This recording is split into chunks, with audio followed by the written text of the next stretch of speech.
Okay. We call them mesas, but to me, I really think they look like trees that have been Oh cut yeah, down. of course they do. And so, well, They look our like little tiny trees, what if they're the little splinters of those big giant ones? yeah, Because possibly. as time goes on, it seems to me that the layers are flattened out. In other words, the dome is smaller. I know the dome has, in my mind, has been recently shortened. It's not as high as it was. I know compared to when I was a child, the sun and the moon are both much closer. The stars are all closer, and just recently, I think there was another uh, compacting, if you will. Well, So let me just finish what I was saying about the schooling I went through that I think might have been part of my targeting because I started to go through the classes and then I I didn't want to really be doing it. It wasn't, it was just like I'm doing this for the wrong reasons. I'm not about money and all, and I'm more about wanting to help people. And it wasn't going that way. And so I ended up in a car accident, which got me out of classes, like a reason to withdraw classes. Because I was like on board going along with Westinghouse, and it wasn't where I wanted to be. My heart wasn't in it. So I have this, in hindsight, I realized that I probably subliminally set up that car accident so I could get out of doing that commitment to Westinghouse that I didn't want to be doing. It just did not feel good. And now I see why. In hindsight, I saw why. So then I kept pursuing my healing arts thing. They were distracting me from doing the good I wanted to do in the world. So that's how I got out of it. And so maybe from, I was probably even more of a target because I like gave them the middle finger and said, I don't want your classes, your money, your training, your anything. It wasn't where I wanted to be. And so I went on to do, I'm in the healing arts.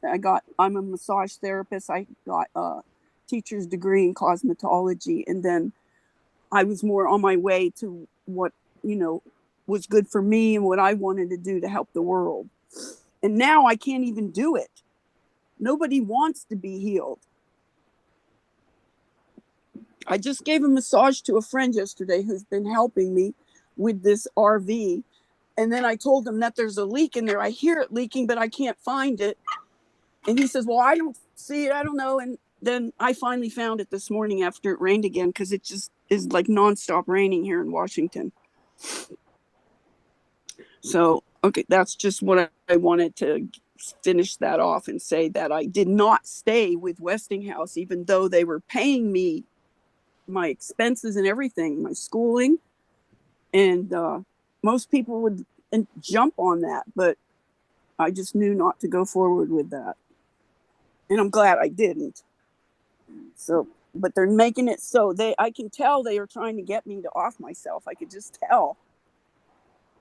I think a And big I do things that are not of me, that I wouldn't normally do. I say things or write things. I go, that is not me. That is not the way I write. That is not the way I express myself. And it's causing me to have problems with all the people that are close to me, especially in the community. And I'm involved in the Morgellons community because I have another target with that. And then people think I'm a meth addict because of all these lesions you get on you from. Does anyone here have that or know anyone have it? Because I don't they think I make have it any look. reasons. They want people to think you're crazy and not listen to you. Right. So I've been going through all kinds of like stuff like this, and now I'm afraid it's affecting my closest friendship and my daughter, who is going to come down finally on Thursday, so I could see the baby. She has a 16-month-old baby that's just now starting to walk and everything. So they're making that almost impossible to happen. So it's keeping me isolated and away from people, and they don't want to listen to me, and or they just roll their eyes when I say it. You know how it is when you try to talk to a normie or an NPC or whatever they call them. Yeah.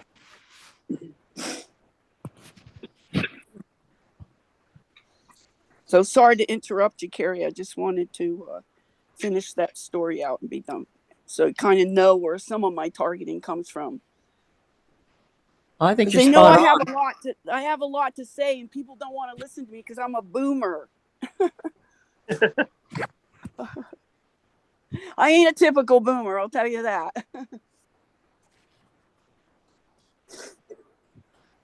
You have been through a lot. It sounds like it's still kind of ongoing. I'm glad Oh you yeah, were able to see what was going on and leave the collegiate thing. I kind of went that route for a while myself and worked as yeah. a mental health professional for nearly 20 years. And uh, they just kept tightening the rope on what you could and couldn't do. And they wanted you to have a cookie cutter format to apply to everyone. And Mm-hmm. I'm not one to be told what to do or Yeah. how to do it, you know.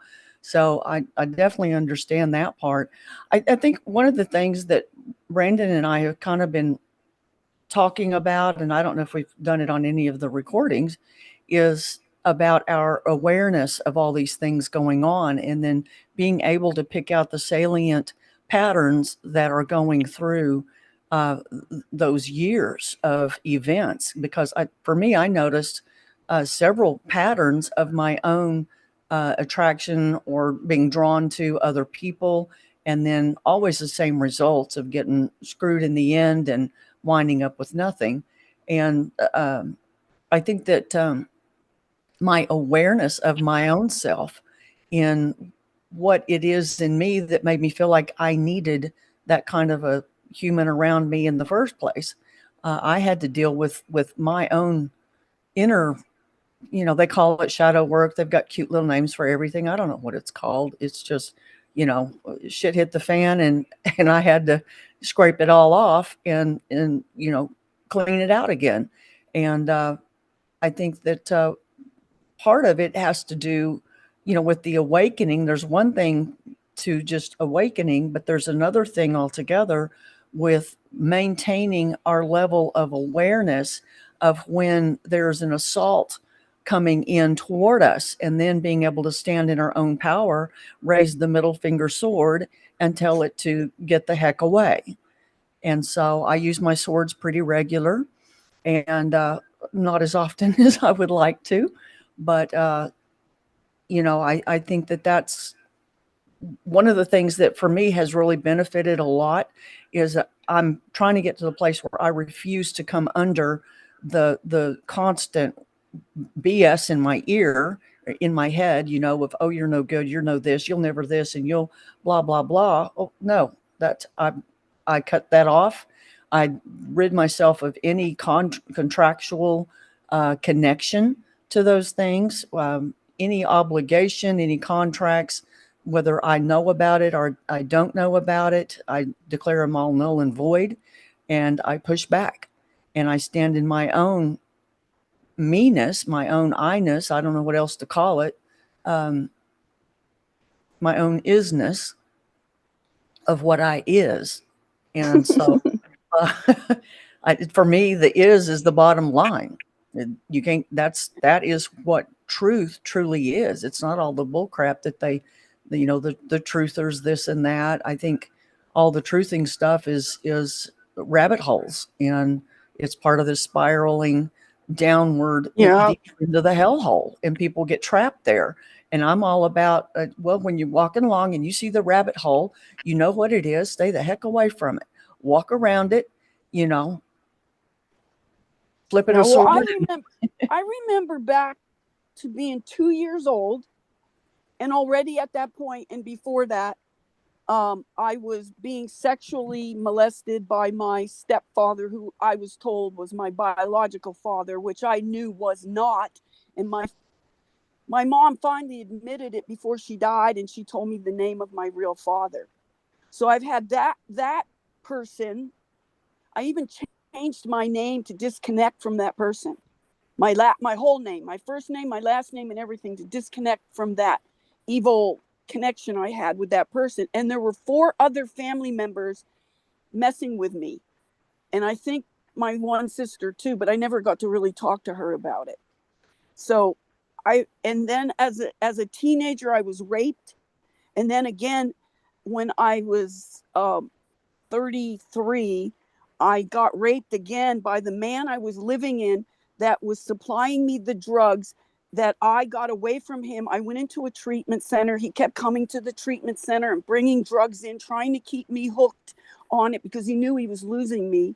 And then I got out of there. I made a friend and she invited me to come to her house. And I went to go get my belongings and stuff, my clothes and everything. And he locked the door behind me and fucking raped me. Mm.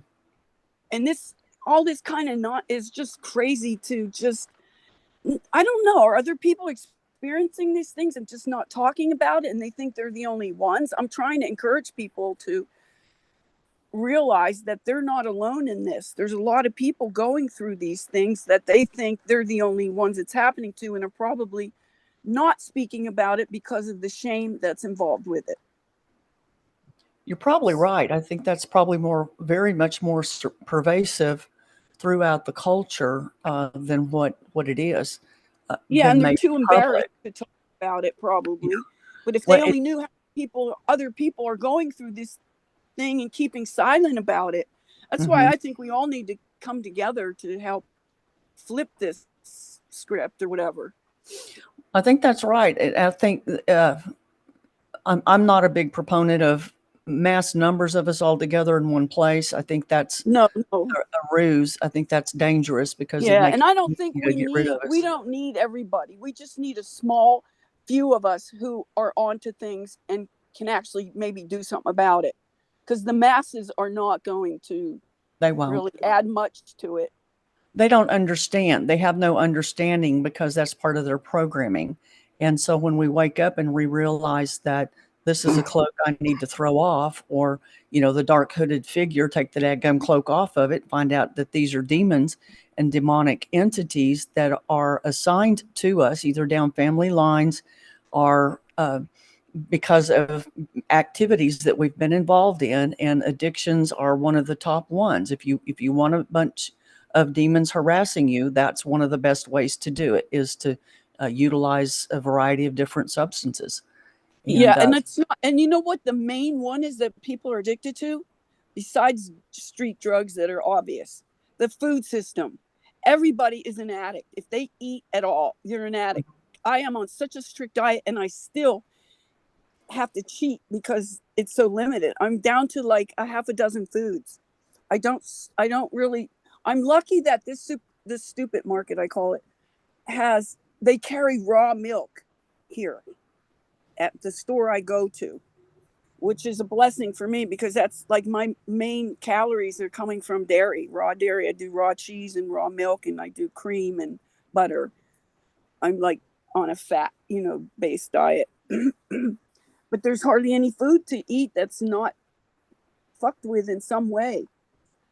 And people don't even really know about the vegetables, that the vegetables are not sustaining people. They're not really. Yeah. The veganism is a psyop. They don't really, because if you notice now that it's been around for, I don't know how long it's been caught on, that the life expectancy for a vegan now is mid-50s. And I think most of us here, I don't know who Big Sexy is. Hi there. But you said you're 62 and he's 62 and I can't think of his name now. It keeps escaping Brandon. me. Brandon's the baby here today. He's only 38, right? He said he was 38. I've been like kind of binge watching your videos, you guys. Awesome. Thanks. So, and I like what you guys have to say. And really that Brandon is so awake and aware at such a young age is awesome. It is awesome. I wish I was, but it was not time for us at that age. We still had and also this whole mass awakening happened just recently. Another one, yeah. Like it's a big, like not. It's like, has anyone here read the Ringing Cedars of Russia series? Okay, because that's a 9-book series, and I've read it 4 times through the whole series 4 times, 9 books. So every time I read it, I get a different level of understanding. There's a lot of intel in there, but there's also one thing that made me kind of suspicious was that they refer to God. And then when they start getting into well, they didn't go that far into it, but I just am not believing in God anymore. I mean, I used to, and I just can't now. It's just like this false God they give everybody, and everybody has a religion that has their own God. How could there be so many different ones if it's the ultimate one? Well, and that's where the Yaldabaoth mythology comes in, because he said, I'm the only one, there's nobody else. And it says he was ignorant of the world outside of this captivity. And so he didn't share, and these are all energetic consciousnesses. It's not like, a dude with a beard sitting on a throne. These are our energies, I think. And so they have awareness, they have intelligence, they have consciousness. And so they are able to pass that program on to the different things that they build. I'm not going to use the word creation, because I think that we are probably the only true creators here. And that's one reason why they needed us, was to help build a food supply for them. Yeah, they have no creativity at all. None. All they can do is regurgitate and remix, which is why they do the mind wipe, the Akashic records, because it's just like in the Matrix movie where they grind up the dead babies and send them back through the feeding tubes. And so many other movies do that. It's that way with our thoughts. And that's why they can create this collective memory program that we're in right now. But I don't watch any of the movies. The only references I can get is from other people who do decodes and stuff about the different movies that I wouldn't know otherwise what they're saying. But I haven't been watching TV, listened to radio, I haven't even flown on a plane since the 9/11 thing. I just avoid all that stuff. And that's probably pretty healthy. You're talking about the food not being satisfactory for these bodies. I think if a person could get to eat indigenous foods, like things, we consider them weeds or whatever, the mineral and the nutritional content of those, as compared to things grown in fertilizer from depleted soils, it has to have whatever's in that fertilizer is all you get in your food. It's not even, they don't even root deeply. It's all superficial and surface. And then they're putting human waste in there, chicken farm stuff, which is, typically good for the soil in an actual soil situation where it can decompose properly. But they're putting raw material in there and then wondering why people are getting sick from the food. But I just think that you're right on with the food thing. It doesn't have anything in it, and the water doesn't either. We're so lied to. Yeah, the water is another whole issue. I think that is our number one resource, is water. And there's now it's getting to be water everywhere and not a drop to drink. Do you know that 126 different brands of bottled water are putting lithium in the water? Oh yeah. So we breathe in it and everything. You know the word? It's not just the what do you call it? The plastics leaching into the water. It's them adding shit into the water, and the fluoride, absolutely, which is a byproduct of the aluminum industry. And these filters, these so-called filters like Brita and Pure, are literally adding aluminum to the water. You can see it on their site. It's listed there. It increases it like 33%. Of course, it's going to be 33%. That magic number. 33 is my number. My phone number ends in 3333, and I've had it for over 20 years. I've been with T-Mobile. I've been grandmothered in at $5 a month, because that's what it costs for the original talk and text, unlimited talk and text. And so I'm still paying $5 a month, over 20 years later. That is cool. So yeah, it is. But the tax is more than the actual charge. Wow. That would be nice to have the old charges on there, I guess.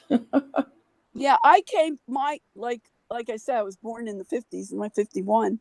And that's back in the day when they had number please. Yeah. Do you remember that? Well, I My remember. mom, you remember of it, but you weren't there when my mom and my aunt were the operators that pulled the plugs in and out and connect you. Uh-huh. When you pick up, you didn't have a dial or a button or anything. They just say number please, and you give them the number you want, and they connect you with. My mom and my aunt worked for the telephone company then, so sometimes you'd pick up the phone to call somebody, be my mom or my aunt on the line, because it was a small town. Right. This We small had town. we had party lines here when I was a kid, and what it was that same scenario. You would just Yeah. pick up the phone, and when it rang, everyone's phone rang in the whole community out here, and so it would be so and so looking for Christine, which was the neighbor down the road. So you just hang up and and let it ring again, or if you picked it up to make a phone call, and someone would be on there talking, and so you'd have to hang up, get off the phone or say, I've got an emergency, something like that. But it was kind of interesting. Yeah. So I've watched all the progression of the phone system happening till it got to the what we have now, and I still don't have a smartphone. I refuse to get a smartphone, and I don't know what I'm going to do when my phone is, the non-functional, because they're not making flip phones available. At least not, I can still use it. I'm on the. I don't even know that I'm on 4G. I'm not on 5G. But it's, they're phasing that out, and I don't know if they're going to force me into getting one. Right now I'm on an iPad. I use an iPad. It's a 6th generation iPad. And on my laptop I still have Windows 7. Well, that's I the way just mine are, but I'm just I hard just headed. refuse to keep update. Every time I update something, there's problems and everything. And then they have this planned obsolescence I'm sure you guys know about, Well, how and that's the everything is program made we're to in. break. Yeah. Yeah, is our own planned obsolescence. So they make things difficult for us. But I think, we've talked a little bit about flipping the script, and part of that I think comes back to being aware of what's going on and then stopping being the recipient of it, but stepping outside and being the observer to see, oh, I see what you got going on now. You're trying to get me back over there, and then call them out on it. And if you will keep practicing that, things will eventually start turning around. It's kind of like trying to get rid of a stray dog, though. It's going to keep coming back for a while until he gets a message you're not going to be feeding it here anymore. But the more energy that we feed those entities or whatever they are, they are going to keep coming back because they're assigned to us either down family lines or through the different activities that we involve ourselves in. These are all contractual relationships, whether we're aware of it or not. Anytime that we have something in common with something else, that is a contractual relationship according to their rules and their laws. And so the more aware that we are of what their programming is and what their rules are, then we can use that to not combat them, but to step out of their sights altogether. And I think that's a lot of what Brandon and I are trying to kind of get across, is to try to help us to all be able to not only find our own power, but to be able to stand in that appropriately, where we stop feeding the very beast every time we do a stroke on Facebook or anything online, we're feeding that beast. We're programming this thing that's going to be, coming back after us. I don't know any other way to put it. They've said it over and over. They've told us in a million ways, and everyone wants to laugh and think, oh, how silly, and wink the eye and everything like that. Well, it's going to sneak up and bite them in the ass. And so they've said it too many times that that's what's going to happen. But you don't have your big wig scientist and money man and all this and that dreaming of stupid boogeymen and all this and that, and saying that that's what's going to happen, and that we need to be prepared, and they need to have your of course their solution is to put your brain online with a computer, and that's just the other end of the trap. Yeah, I'm starting to become more and more aware, at least sooner, when something is a distraction. I mean, there's a lot of people that think they're contributing, which they are. But it's still compartmentalized. Like people just have their little niche, and that's all they talk about is that one thing, like flat Earth or whatever, and that keeps them distracted from the things that are really important. Oh, that's 100% correct. And that's one thing we've been talking about a lot.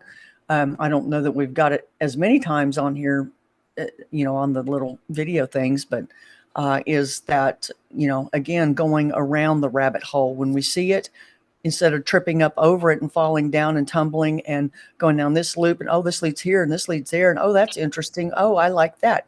It is to avoid the whole thing altogether. And I think that's where our awareness is going to keep our feet more grounded on, and our focus more on exiting the program, is when we're no longer involved in it, and they can't put the big sinkholes in front of us and expect us to fall in, because we're going to say, "Oh, I see what you're doing, MFer. I'm scooting on around that, and here's a little, finger for your thoughts." And we have to stand in our power. I personally, I get very frustrated with people that just want to throw flowers and daisies and corn syrup on everything and say, "Oh, it's, all sweet and good. And I love this place. And, oh, didn't that have a beautiful sky?" And I'm like, that's poison. Oh my That's, God. I mean, and yeah, where I live right now, I guess they have it all over the country, that Nextdoor app. mm-hmm. Do you know of it? It's like a community app for the people to talk about what's going on, the new roundabout they're putting in, and then people post pictures of the beautiful, awesome sky with all the lithium and all the heavy metal colors in the sky, and they call it beautiful. They don't even realize how weaponized the sky and everything is. It's kind of hard to watch, everyone around you just in awe of everything being so great, and they don't even, they don't put two and two together and try to and figure out. Most people I've been polling a lot of people about, I'd say 8 out of 10 people do not know what chemtrails are. They don't know, and they don't care. Just in my neighborhood, I might get 1 or 2 here and there that does know, but for the most, and they might know they're there, but they don't know anything about them. They don't know what makes them up or anything. They just go along with everything. So it makes it harder for us that kind of do know, or at least are onto stuff, and we're questioning. They don't even want to question anything. Right. They're so embedded in the program that they can't question it. And that's the hardest part for us, because we think we're supposed to save the world. And what I've had revealed to me with dreams, and I think Brandon has too, and he can speak to that, but is that they're not our responsibility. Yeah, I know. I've come in fact, they're here to keep us. Just this year, it's like, okay, no matter what I do, I am not going to really help these people in the way I think they would be helped, and they're not open to it. Even my good friend, who is like a normie, she says I'm open and willing, but then I start talking about something, and she's like, "Oh no, like she knows better." I mean, and she brings up the thing that I have the Morgellons, like people are trained to do, or that's their response, is to accuse me or other people that have it, of being meth addicts. And when that's the furthest thing from me, I'm like detoxing every day, and she sees how little I eat, how often I eat, what I do eat, and she's always offering me stuff that I have to refuse. And occasionally I might do it, just to be social or whatever, but for the most part I can't, because then I pay the price. But I detox every single day, and I probably will till I'm out of here or whatever. I just feel like I want to purify my body, spirit, whatever. Not that I want to be my body, but while I'm in it, I want it to be as clean as possible. I'm just kicking out these all these toxic elements every day. I'm doing the plasma. I don't know if you guys know about the plasma water with the sea salted water, because that's what I was going to talk about. Say how they have lied to us about salt and fat. The whole food pyramid is upside down and just totally wrong. They got Fruit Loops in it now. Come on. Do you know they put Fruit Loops in the food pyramid? I'm not No. joking. I'm not joking. That's crazy. I literally just made Carrie and I some water with the real salt and lemon. And a lemon. Yeah, well, the best part is to leave the lemon out because that stops the detox process. Ah, So there's a guy in Peru that talks about it. He's got really good information about, the food system. He was a veterinarian who like tore up his degrees and said they're just licenses to kill. He got out of that because everything was about vaccinating and putting them down, the animals. And he knows about the body and he knows a lot about this. But then he's a Trump tard. Sorry, I don't know if there's anybody else here, and I'm not into politics at all. I think that's one of the biggest major distractions out there too. absolutely. So he's got the Q download.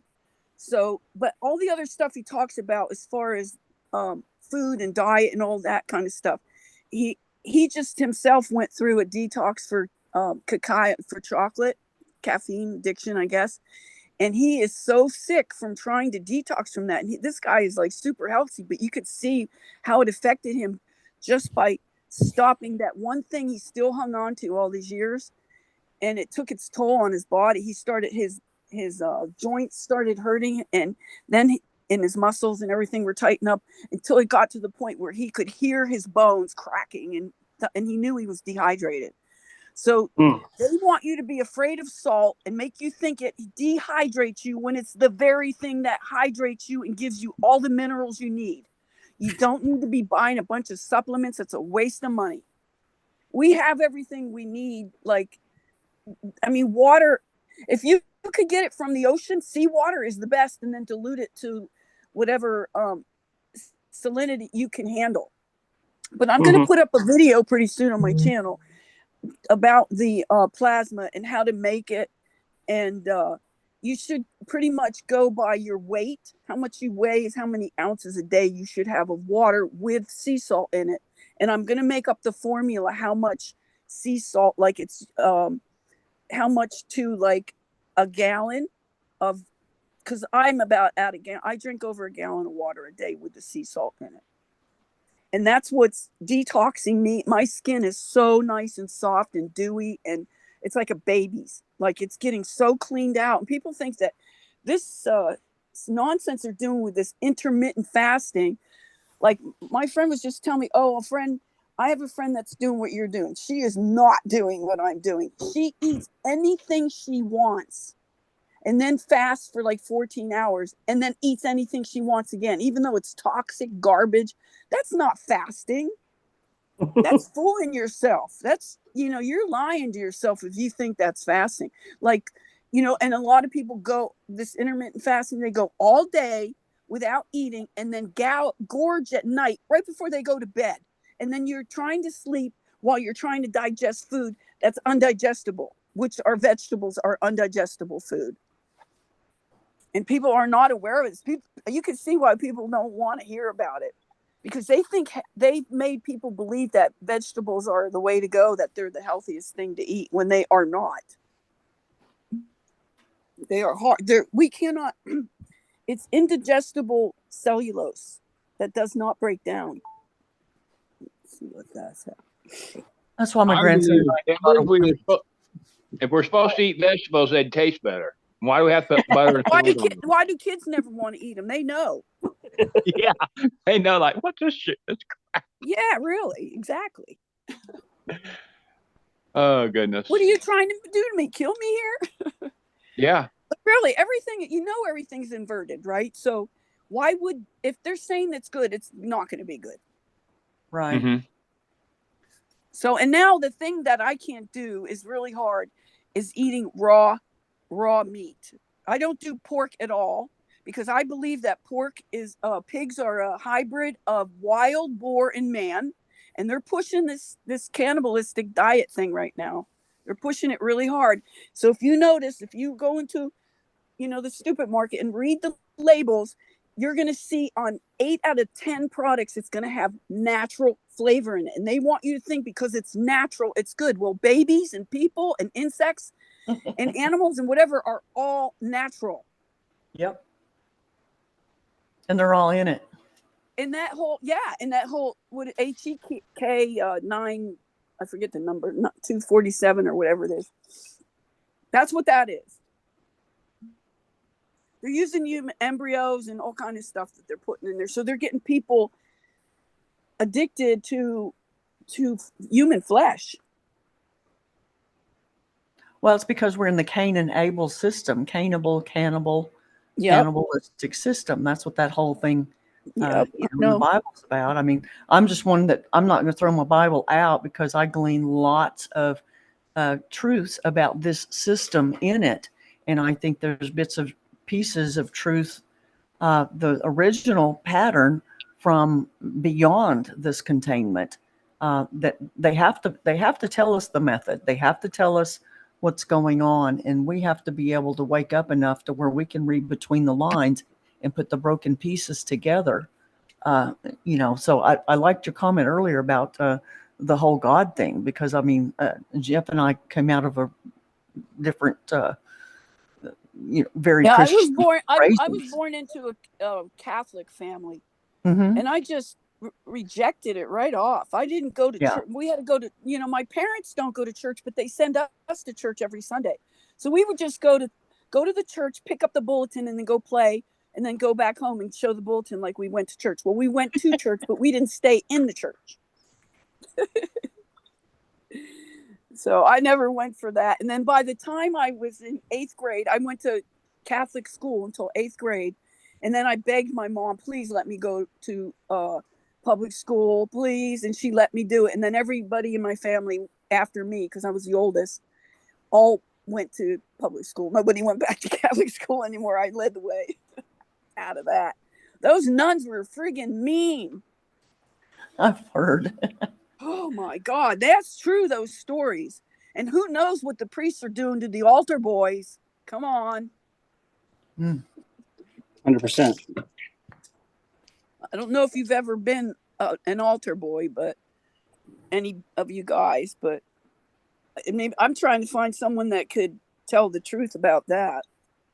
But anyway, so then from there on, I just went into public schools. And in the 9th grade, I breezed through the whole thing because it's a harder curriculum in Catholic school. I mean, I was learning Latin in 7th and 8th grade, and just higher maths and all that kind of stuff. And then so by the time when I went into public school, it was a breeze. I didn't even have to study, and I still got like A's and graduated with honors. But I was glad to be out of that whole system. And we used to go, you know what? And the whole time I was in Catholic school, I never once saw a Bible. Because it wasn't in our house. My family you weren't like really religious. They just said they were Catholics just by, just because everybody was already into it. But nobody really practiced it, I don't think. But I never saw a Bible. I've heard that a lot. We went to catechism, which I don't even remember what I learned in there, or what it was meant for or anything, but it was in place of the Bible, I guess. Well, no, it's not. And that's a problem right there. I mean, I know there's so many different translations of the Bible and versions and things like that, and everyone is touted off as that it is the last and the final and the best, and all other versions are wrong. Well, that sounds just like, Yaldabaoth saying, I am God and there's no one else, above me. And he's ignorant of what actually is out beyond this captivity here. So it's I think the main thing is that in staying aware on so many different fronts, is that we're better able to discern almost immediately when something now is coming at us as an attack, and start to pick out those patterns of what are my behaviors that are making these things think that I'm okay with this shit, because I'm not. and then changing what it is within us, whether it's the way that we perceive something or the beliefs that we are still holding on to from things that have not totally healed, perhaps. There's a lot of different things, but I think for me, the main thing is recognizing things that apply to the rabbit hole, getting out of the rabbit hole, not getting sucked back in, and then walking above and avoiding those pitfalls. It's called a pitfall for a reason, and staying out of it because it's all a distraction. Yeah, I It think leads we to all fell in the destruction. pit. Yeah, absolutely. Yeah. And they're part of the spiraling around and around and around and around. And for those people that are so wound up in that, there may be a time later that they go through an awakening just as each of us did. If someone was trying to shove this shit down our throat, 10, 20 years ago, do you think we would have listened either? You see, Probably not. it's has to do with, I don't know if it's a timer or what that is within us, that when it is time that we start awakening, and then we start getting our vision. It's kind of like vision changes in an infant. They're almost blind when they are first born, and as time goes on, they're able to see further and more clearly, which is exactly what we're doing. We're passing out of that quote unquote infancy state into more adult state, whether we really ever grow up on the inside or not.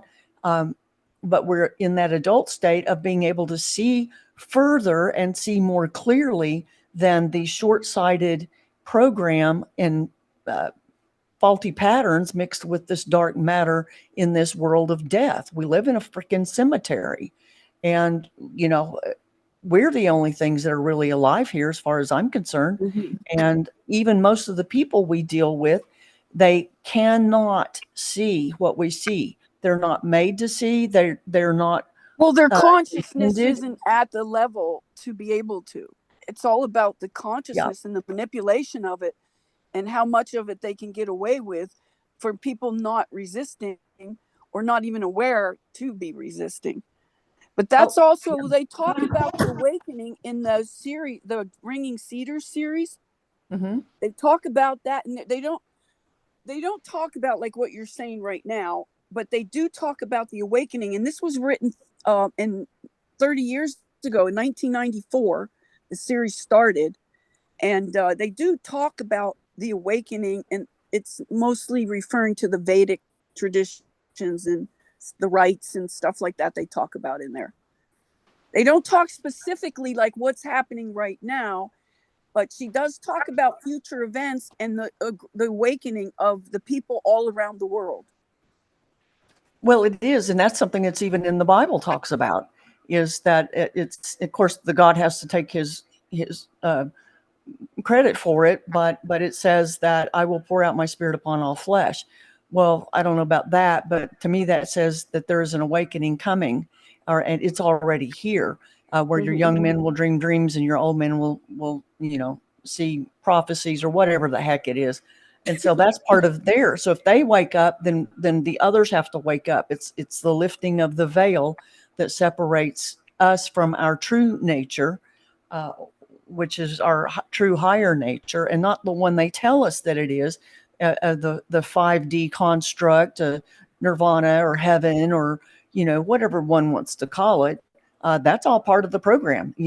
Somebody we were listening to last night was, we think that in 3D we're getting out of the prison and going up to 5D, and that's all lovely and stuff. And it's what he pointed out is that's just the prison yard.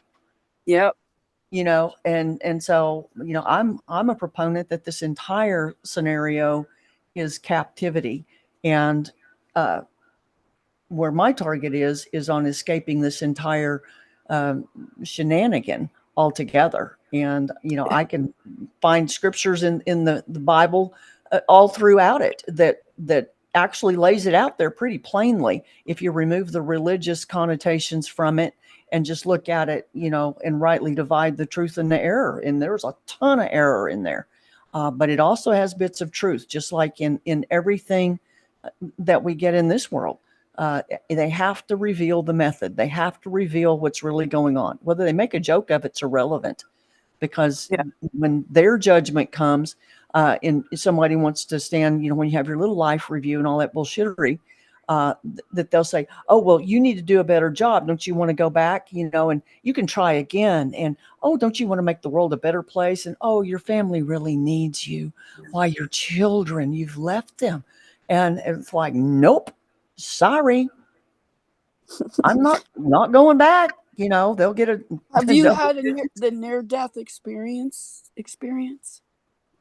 I have had a couple, and actually the thing that brought me back from one was that I didn't want my friends driving my truck home without me in it, and my mom would be very upset. I had one, but it's not like people are describing all these elaborate things. I didn't get the life review. I didn't get a lot of these things. So I'm wondering if these are downloads people are taking to describe their near-death experience, because it's not like mine. Well, my stepson had one. I was strangled to death, and I saw the light, and I remember the love bombing, Yeah. but I don't remember all these elaborate things that people were talking about. These beautiful cities and all this. I just didn't see it. I don't know. What did I miss out on something? No, I think that's just part of their programming. I think Yeah. they give you what you want. What you expect to see is what you will see, because they shapeshift and they can lure you right back into the trap, because that's their job. There's a good example on Jeff. Do you remember what that was with that lady captain on Star Trek? Captain Janeway and the Yeah. remember. ball. Yeah. Where it pretended to be Her her father. father. Yeah. And she called it out, and she finally figured it out that that was not her father, and that this thing was insisting too hard that she needed to go step into the light.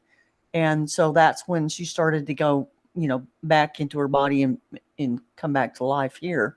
I'm pretty sure one of the reasons I might not have had those kind of experiences, because I don't believe in politics or religion or any of these things that I would have to sway me.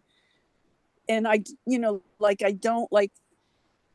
have this super close relationship with my mom or any of these like previous people in my life that would call me forth that I would go.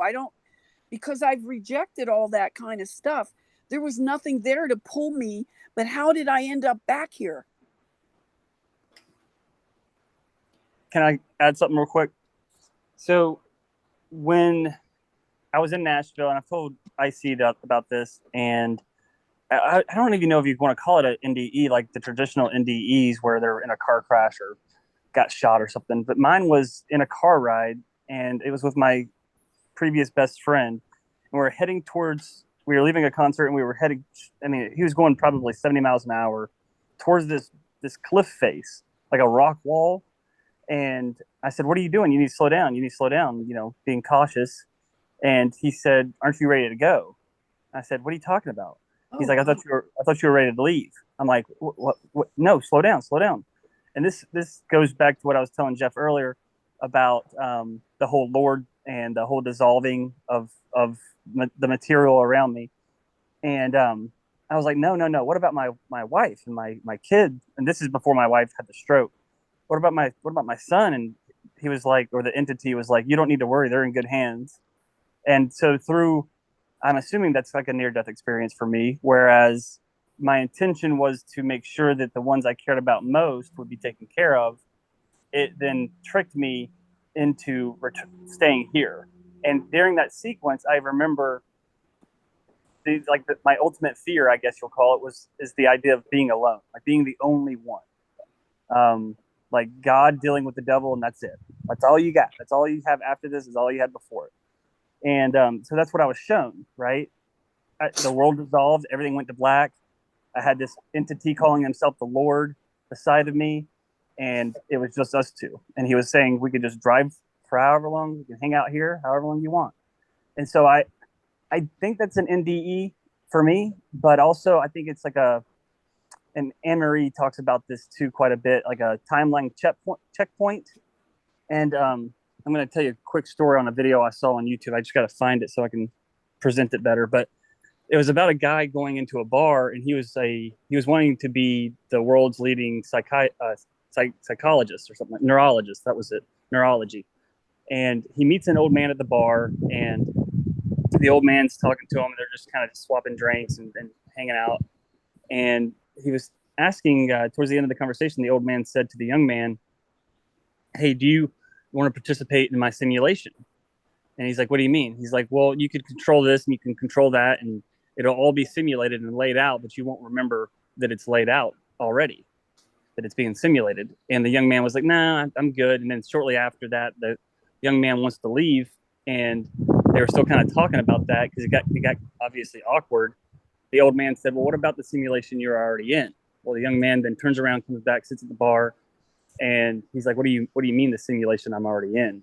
And the old man said, "Everything that we've set up until this point, you personally scripted, like me, this bar, this situation, these questions. It's all been pre-written by you, because in the real world, you are one of the world's leading neurologists, and you wanted to push the boundaries. So you then simulated situations to see how you would react to it, being who you are."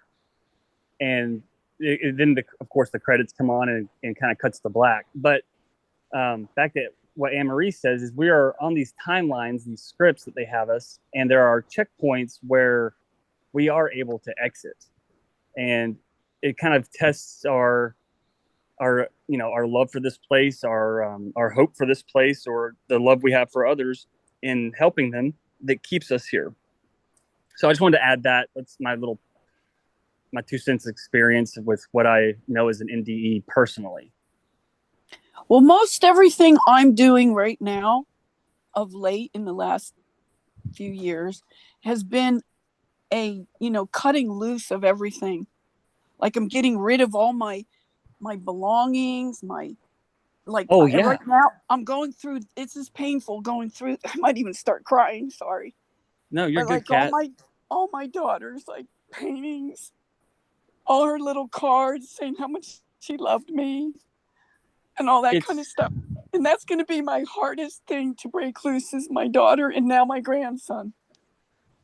Yeah, and that's another part of the trap, is they push having kids and having the idealistic family here, when, like Carrie has said in the past, like in the higher realms there are no children. Like there isn't. There'd be no sense in that. Yeah.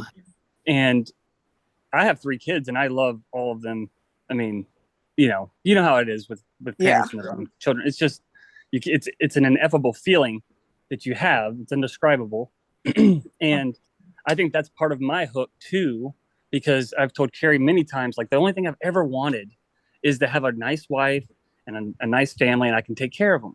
Well, through my awakening, it's almost as if, this gets into the idea of like fast tracking, or your spirit guiding you or protecting you. All of my wants and needs for material things, the trophies, the video games, the movie collection, the man cave, whatever. It was almost like it was taken away from me, but for my own good. Yeah. Because had it not happened, I wouldn't be in this place of where I'm coming in more so to my inner power, my inner strength, my inner knowing, without having those, I don't even want to call them distractions, but those. Well, here's what I call them. In the way. We are possessed by these things. Yeah. We Why are. do they call them possessions?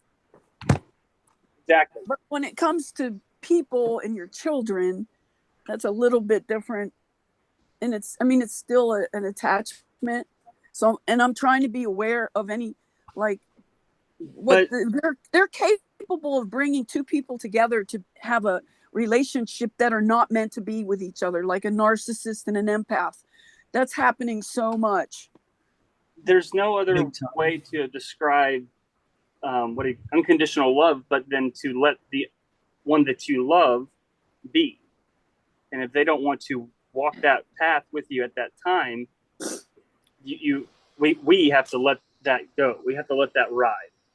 Because if they are true beings, our kids, our loved ones, our parents, whoever, if we genuinely love them, then we won't impact their free will or their spirit's will to either remain here and awaken later to do their own spirit's work, to help in a different way that we can't comprehend at the moment. So it's a very weird fine line that we have to be aware of. Does that make sense, Kat? I know. Yeah.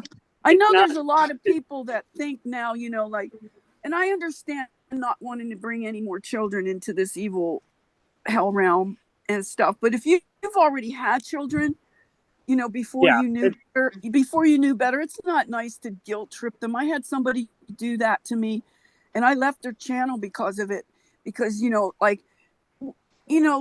it's just not right to do that to somebody who already has children. You can't guilt trip saying you shouldn't have brought them into this world and you're fucked up and what's wrong with you and stuff. We've already done this. We can't undo it. But if I had known better, I'd have done better. But I didn't, and I didn't have my daughter until I was 40 years old. Yeah. So it's a very big red flag when somebody does that to you. I had my awakening really start happening after that, but I still wouldn't want to give her up just because I made a mistake or I didn't know better at the time.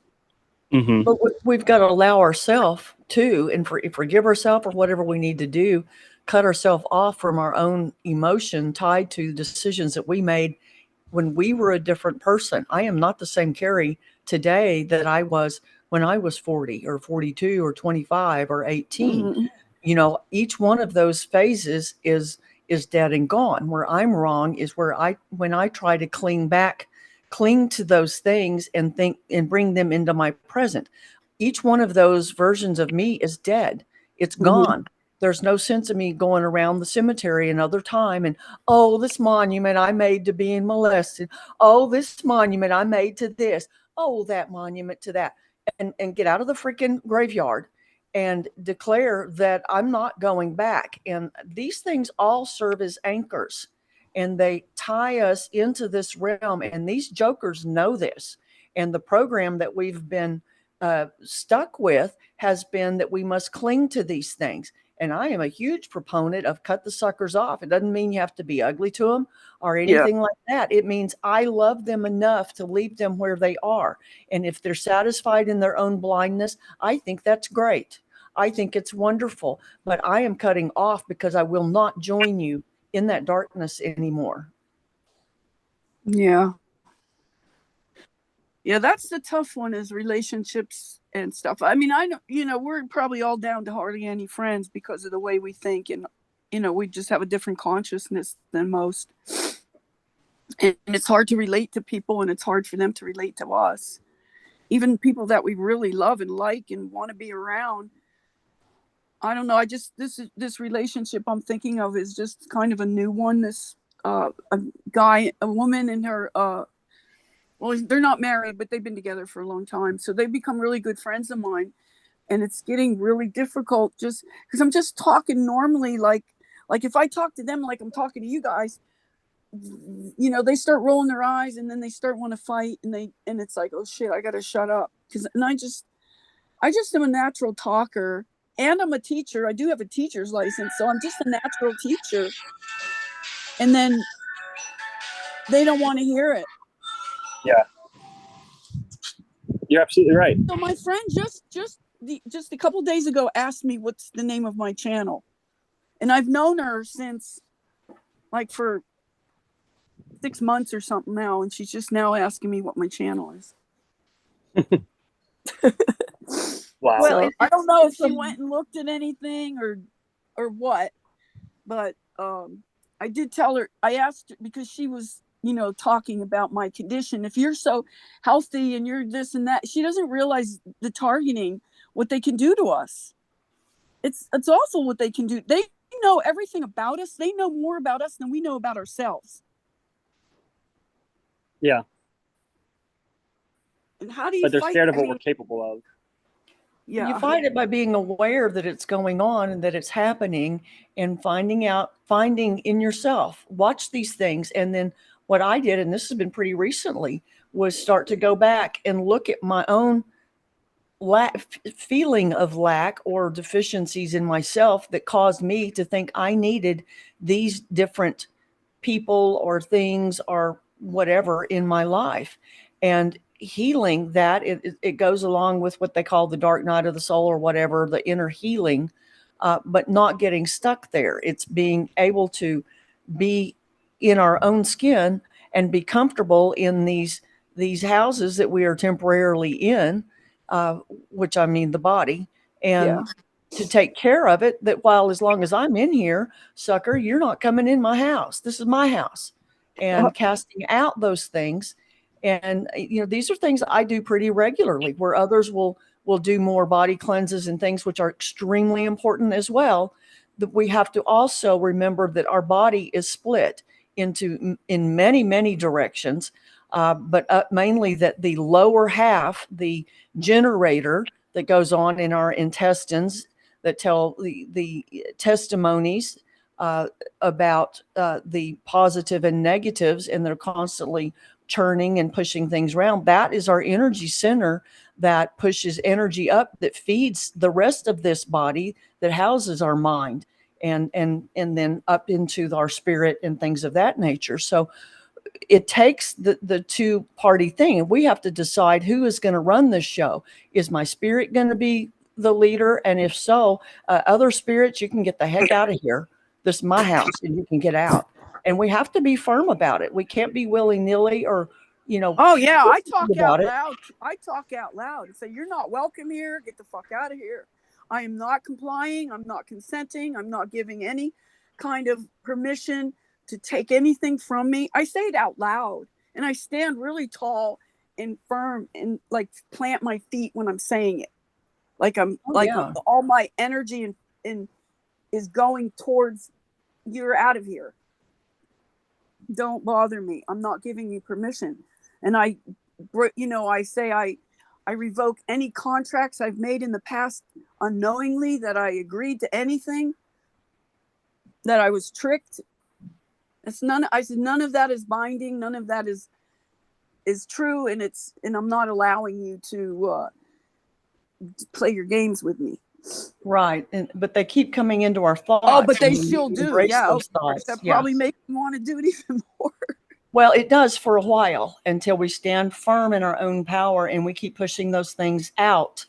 And then we have to call upon our own inner light or power, whatever you want to call it, to rise forth. And I call mine forth all the time. I call me forth, I call back my shards, because I do believe that we have been stricken and scattered, just like a light that hits a prism, which is a prison. It's scattered in multiple directions. Each of those light rays then hits a prism or prison and is also scattered out. And so each layer then, you go from 1 into 8, and then you go, each of those 8 gets another 8, and it just multiplies out, infinitely there, because it all cycles right back around. But originally it was one beam of light that contained everything. And now each of those colors then gets broken out into others, which would be the fragments or the shards. And so that could be multiple versions of ourselves, but it doesn't mean that each of them is me per se, but it's an aspect of my original holiness, WHOLINESS, as a whole being, not a holiness as in HOLE, that's full of holes in it. That's the construct we get here with religions and things like that. They want you to be holy and set yourself up in this godlike status of the gods of this world, and that's what they've set themselves up to be.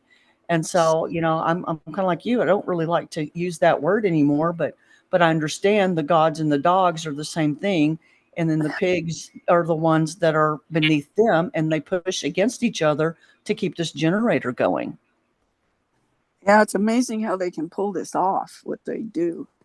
Well, but I think us being aware of it is a big part of our ability not to change it, but to get the hell out.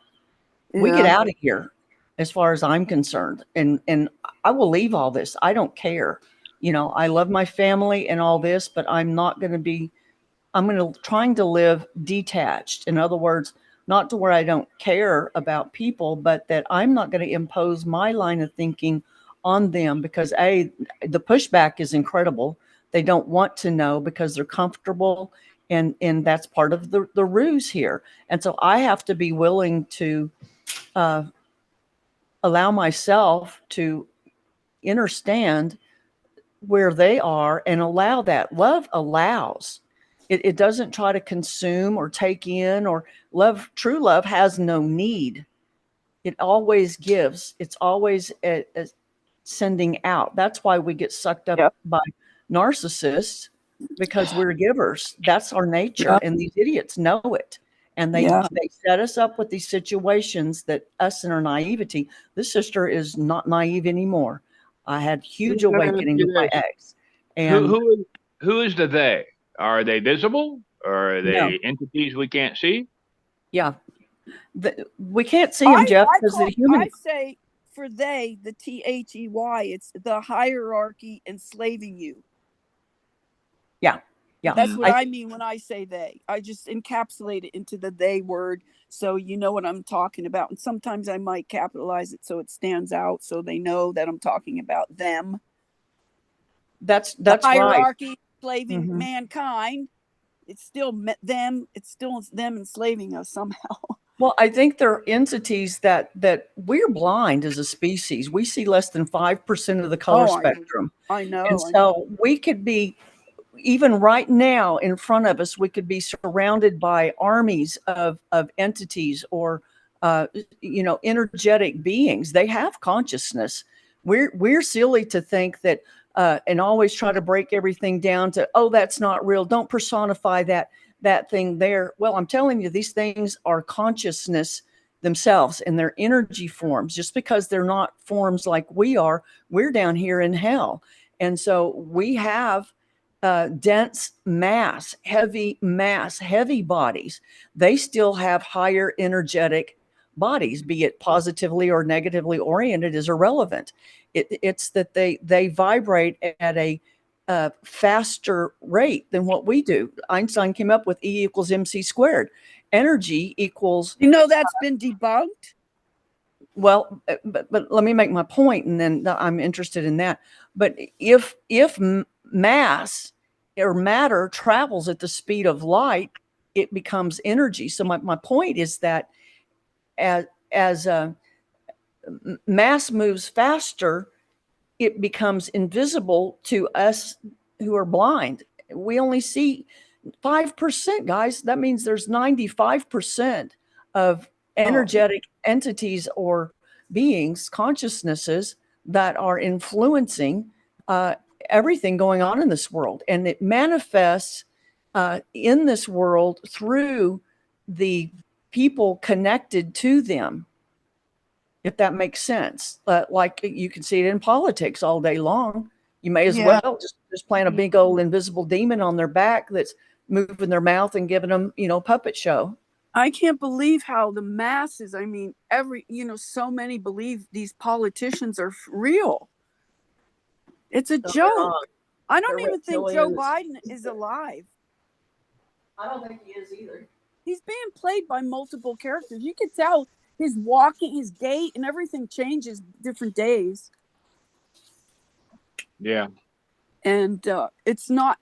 No, I think some of these things that they put out there purposely, like people have been showing in videos, like Biden's mask lifting up in this back behind his ear or something underneath by his collar. I think that's put out there on purpose. And people think they're catching them in the act. This is evil genius we are dealing with here. These are not stupid entities. Right.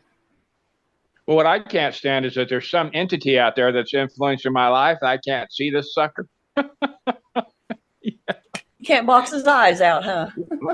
you just said it. I want to knock his head off. You won't bother me no more. But I don't know what else. I know. Another big distraction is the whole gun issue. It's like, what good are guns against the invisible enemy? Guns are meant to be used on each other, for people to kill people and do for them what they won't do themselves. So that's why they're setting up this whole civil war scenario. It's going to happen again.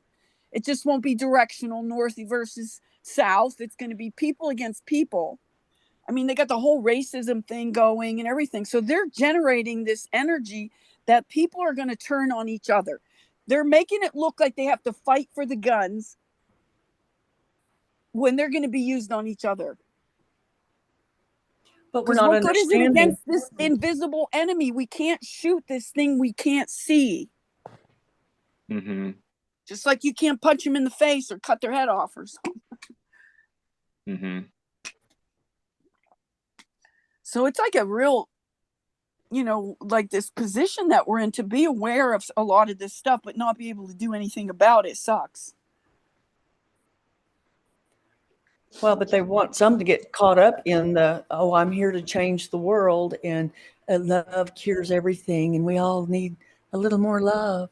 Yeah, And the whole love what and was light some- new age nonsense has really got a lot of people. Oh caught my up. gosh, it's horrible, I horrible. know, and they're virtue signaling all around, like they're the greatest, because they're like so spiritual and everything. When they're so far removed from the truth, it's ridiculous. I mean, we can see it, but they don't realize they're making fools of themselves.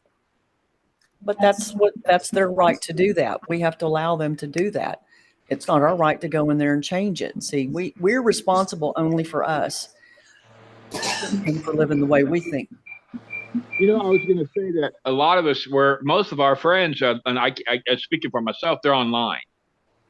But I did have a woman come through from Tennessee, and she's right there with us pretty much. And it was a really nice, it was just to see if there was something between us, and there really wasn't. But the 2 days she was here at my house, it was a great time. We could talk about stuff, that I can't talk to anyone else about unless I'm online or on a phone call. I got a friend in Florida, man. I met him 3 years ago, and he is so tuned in to all this stuff. And he's 46 or whatever. I consider him like almost a little brother to me, And then I think it's true. We have to, they draw some of these kids. I don't have kids, but I've got nieces and nephews. And I don't have to have my blood running through someone else to be called a father or whatever, because I've been a father figure to people before. And it bothers me for these kids, what they're going to face after I'm passed on, or if we get out of here, what they're going to face. Now I know that's what ties us here. And, Sting put out that song, Free, Free, Set Them Free. I don't quite remember what it's about, but it's true. I mean, to me, your kids flying the coop and going and making their own life, I'm going to tell you, that's to me a successful parent. That's what a really, not having your kids be codependent upon you or anything like that, but getting out there and doing their own thing. And in the end, they'll figure it all out. And Carrie said something. It's our time now. Why is it our time now? I don't know. We don't all agree on everything. We don't agree on it, but on everything, but it's our time now. I don't know why. Why 2012 and this and that did it really start? For me, 9/11. 9/11. No planes flew that day. You try to tell people that, and then it just kept going from there. And you're the crazy one. Yeah, I'm the crazy one. We all saw it, but you. So you must be the one that's wrong. Yeah, you don't want. Here's what I say: the TV is, my phone's addicted, but they can't wait for Hulu and Netflix and all these Prime. Every night, believe me, my TV's rolling right now in the background. I'm not watching it, but it's like, and they watch this garbage and it's filth. And the evilness, I got into Walking Dead because I like the characters. The gory stuff I don't care about. I turn my head a lot of times. But this stuff and these people have it put in front of their face all the time, the evilness. If you look at it, it's the world's coming to an end. How many shows where the world's coming to an end? Nuclear bombs. And if anyone's listening, we know they don't exist. Well, it's just all that fear tactic. Fear porn. Yeah, is what it is. So. But yeah, it's good. Like Carrie is about 200 miles south of me. So I need to visit with her. Now Brandon's there, or heck, they can come out there and hang out, for a weekend. There you go. and then you just get to visit. You don't have to talk about all the woke stuff going on or all this other stuff. But we, like when she was here, we talked about a lot of other stuff too. But I have a karaoke machine, and the first night she showed up, we sang from about 9 o'clock to 1:30 in the morning. I just realized that's what your name said. I like joking. I tell you, Well, I like joking around. I don't have anybody in where I'm at right now to, discuss any. The closest person to me is actually Jared from Infinity Corridors. He was just in here, but he left. Yeah, I was trying to get him to move with me when I left North Carolina. I was pushing him hard to pick up and go because he's so unhappy there. In Washington, he's in Spanaway, which is about 3 hours south of me. Yeah. So I plan on hooking up with him at some time, but I'm stuck here dealing with this RV and my storage and all this other kind of stuff I got. Normally I'm on the road. I don't know how I got through the winter here. It's amazing because I usually go south, like down to Quartzsite, Arizona, around the desert in the winter. But I was in this RV through the winter and it was really cold. So how big an RV do you have? It's a 21-foot. It's just been a nightmare. So many things are happening, but it's a place to stay, to lay, to store my stuff. And now I got a hole in the roof is half ripped off, and then there's two tarps on it that my friend put on, and then it started leaking. And I just had to I replaced both batteries, the deep cell battery and the regular 12-volt battery. It's just nonstop all the time, something to keep Is it an older RV? Is it, hey, what happened to be a Winnebago? Me and Jeff been wanting to do road tripping for a long time. Oh, I love living on the road, and I'm anxious to go. I'm going to go down and visit Jared in Spanaway. He's the closest one to me. And I have another friend that I can talk to about some of this stuff who's in Vancouver, Washington. My daughter lives in Vancouver, Canada. So there's a couple people I know, but they're like still hours away from me to be able to go hang out with them and stuff. So, but I already made plans at some point to go visit Jared. And so what brand of motorhome do you have? Oh, it's considered a Thor, I think. It's a 350 Ford. The truck part of it drives well, but it doesn't I only get like 6 or 7 miles to a gallon. Yeah, that's what we got out of our Winnebago. So I can't afford to drive the thing anywhere. I can't drive all over the country because I go down to Florida. I have Cuban friends down in Florida that I go visit and hang out with them, but they're more like normies. My one friend is kind of halfway between, he's like coming out of it, but he still thinks taxes are okay. And I send him videos and then he thinks they're crazy. So I know he's not fully awake yet, but he knows a lot for being so young. He's only 29. He'll be 30 in September.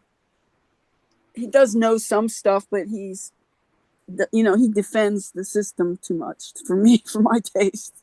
So I don't think he's fully aware of everything yet. He might, but he says he wants me to teach him, but then he can't take in everything.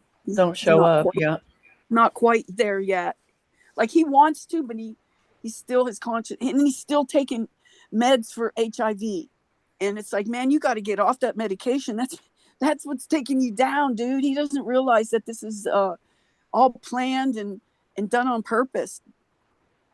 You guys know that, right? About the AIDS thing was like a whole agenda of itself. Everybody's going to have AIDS when they're done.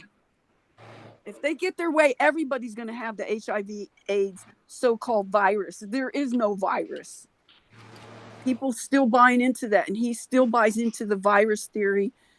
And he stopped the medication for a while, but I think he gets scared, like he's going to die. And that's what's controlling everybody is this fear of death. Once you get over that, then you don't there's nothing to fear once you get past the fear of death.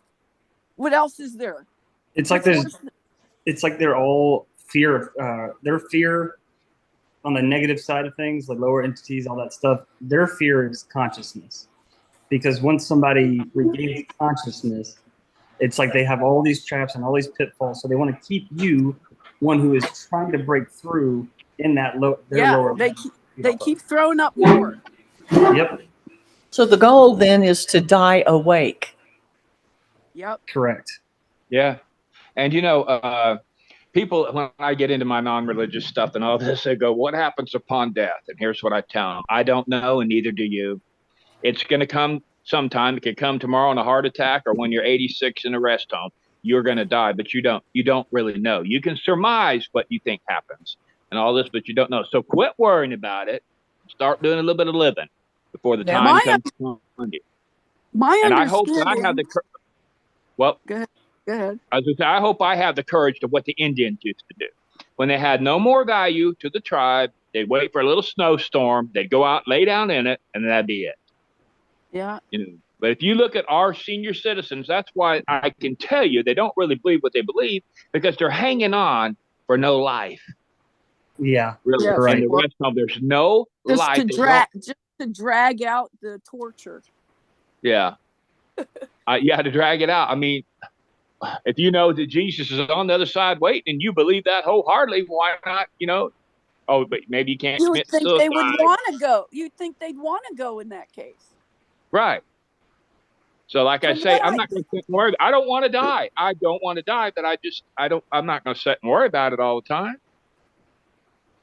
What happens. So Have you heard that no, I mean we can't really prove this, I don't think, but they say that we have a massive DMT release when we die. that's So a that's possibility. something to look forward to. Yeah. And but to go back to mostly- viruses, I follow Mike Stone, Christine Massey, all these people that submit these Freedom of Information Acts to all these universities and labs, and they have to come out and tell you she's did it on the bird flu. They're going to kill off the animals with fake bird flu. One chicken is sick, and they test it, and it's got bird flu. Now they're going to kill a million people. They killed 99 million chickens. That's why eggs went through the roof, and the price of chicken went up. I wouldn't buy eggs at the the supermarket, though. They have polymers in the whites. Yeah. And I found this out from the guy who discovered the nanotech, how they're using it as a weapon back in the early 2000s. And now he's been so targeted. He's literally crazy. He's like, Is that the Beads and the guy in Canada? Yep. Do you know of him? Yeah. Who did you say? Beads and something is his channel. Oh, Tony Pantalaresco is who you're talking about, but I'm talking about who's his friend, Brian 396. Mm-hmm. He threatened to cut my head off. Oh my. That's how he's that messed up. They've got I could see Tony going down, how they were taking over him, and then other people started seeing it too, but Brian's way worse than Tony. So Tony had some good information when he started out. His Beads Plus work, what he calls an Herbs Plus Beads work channel. He had a lot of good information about the nano and all that stuff, but then he went under the religious spell. You could see it happening. I watched it happen. All of a sudden, he was never religious, and then all of a sudden he started talking Jesus and everything, and it's like, oh, he's gone. Wow. I feel the same way. That was sad for me. He's in Canada, but he's from the United States. He's from Michigan, Detroit. I've talked to Tony on the phone. He had some good information, but yeah, I just noticed that his face kept changing. Yeah, did you see how bad they made him into a monster? Yeah. He's trying to tell people how to regenerate their teeth, and he don't even have half of them are gone, and he look awful.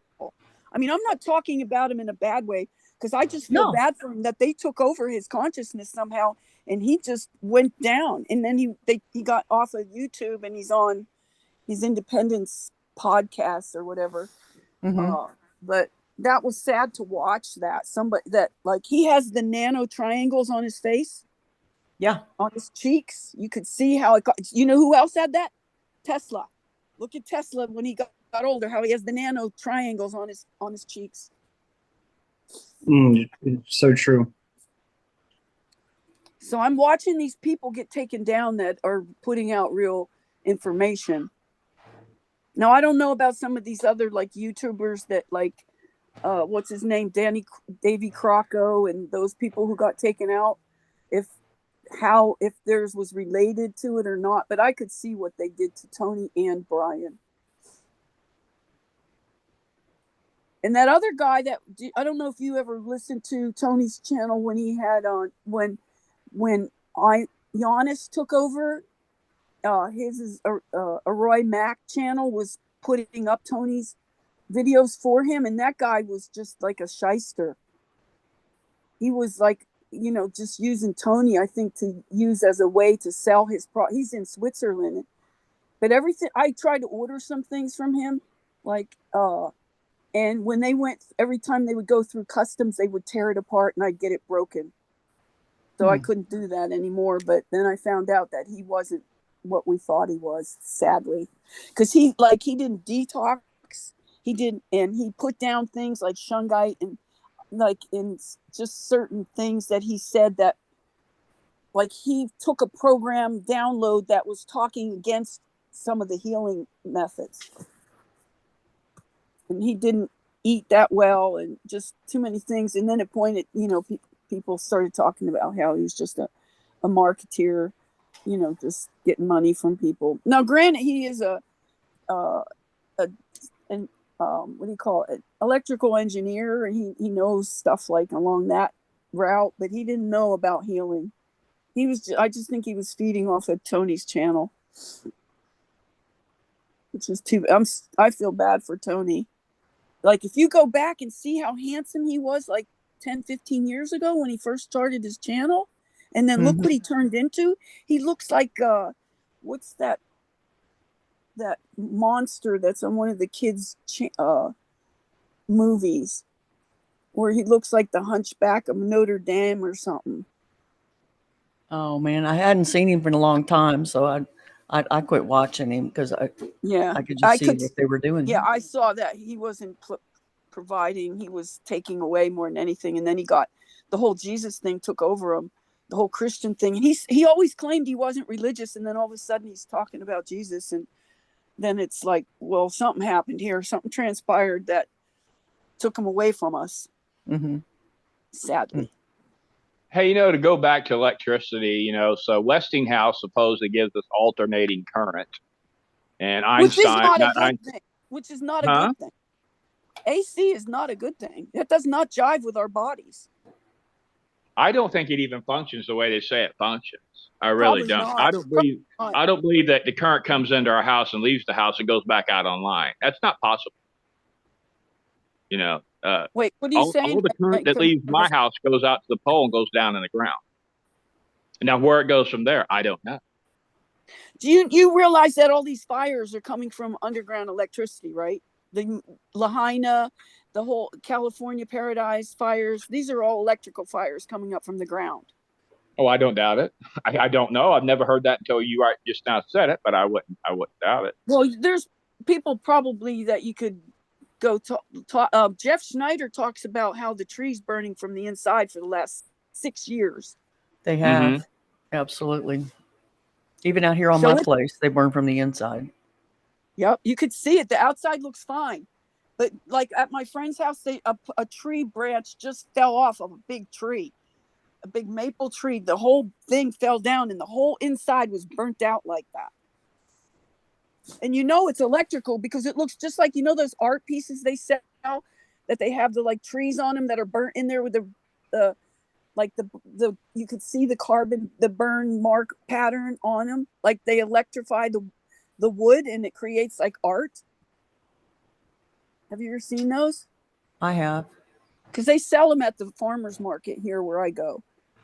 And it's the same principle. They're using it to make art, but these are, and even the firemen don't even know this. There's some of them are starting to catch on. They're starting to realize these aren't our usual fires that we're used to fighting. They are not forest fires. like they call them wildfires. These are electrical fires coming up from the ground. And in some places you could see the line where it just goes in a straight line. And then the winds are going the opposite way that they should if they were carrying it.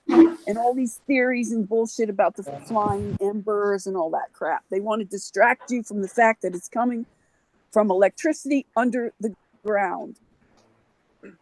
You can look into it. People, I mean, it's not going to be easy to find, but there are some people that are exploring it more deeply and, you know, exposing it. They're probably getting shut down though. Oh, I'm sure. Isn't Lahaina part of the DEW weapons? Yeah, but see, I think they're using the thing to take people away from it. That makes even more sense what you just said, because they could use the DEWs from a aerial standpoint to spark that fire underneath the electrical currents that's burning from the ground up. That makes sense. And and plus all the houses, the way they're burning, I think has to do with the smart meters being part of the accelerant or the thing to get it going. Totally. See, like some of this stuff I can't prove, but I just my gut, you know, I live by intuition, and I've been observing this stuff, and I've been following it for like so long. I'm like 20 years ahead of the curve in some things. Like people, like just the fluoride alone. I was born into the town that when they first did these fluoride these trials. They were called the Kingston Newburgh trials. Back in 1948, they started them. Newburgh, where I was born, was the test city, and Kingston was the control. So I was born right into the fluoride experiment. Mm-hmm. So I've been aware of this, like not immediately, of course, but then as time went on, I started making connections and realized what was going on. And fluoride is the sludge of in the vats where they make the aluminum. They scrape all this sludge off and have nowhere to really dispose of it. They put it in our water system and use it as a weapon. And people still drink the water like it's pure, it's good for you. Like the water is so contaminated, probably even more so than the food. I would bet so. And this is what we depend on, the food and water. And they're hitting us right where it hurts the most. I've always thought distilled water with salt would be the way to do it. Yeah, in my opinion, I don't think people should drink distilled water on its own unless they add salt to it, because otherwise it's leaching minerals out of you. What's the ratio? The salt puts it. I'm going to make a video of it. It's yeah. Okay. 1 teaspoon per quart of water. I have a formula written out, and I'm going to do a whole video on it to help people understand it, to do it. Just even if it's for Darko's channel, where people are already doing it, but they don't know what. Because Darko is in Peru, and he was saying use a tablespoon, and he just means like a spoon that's on the table. He didn't realize they were specific amounts. Mm-hmm. Like it's 9 grams per liter of water of sea salt.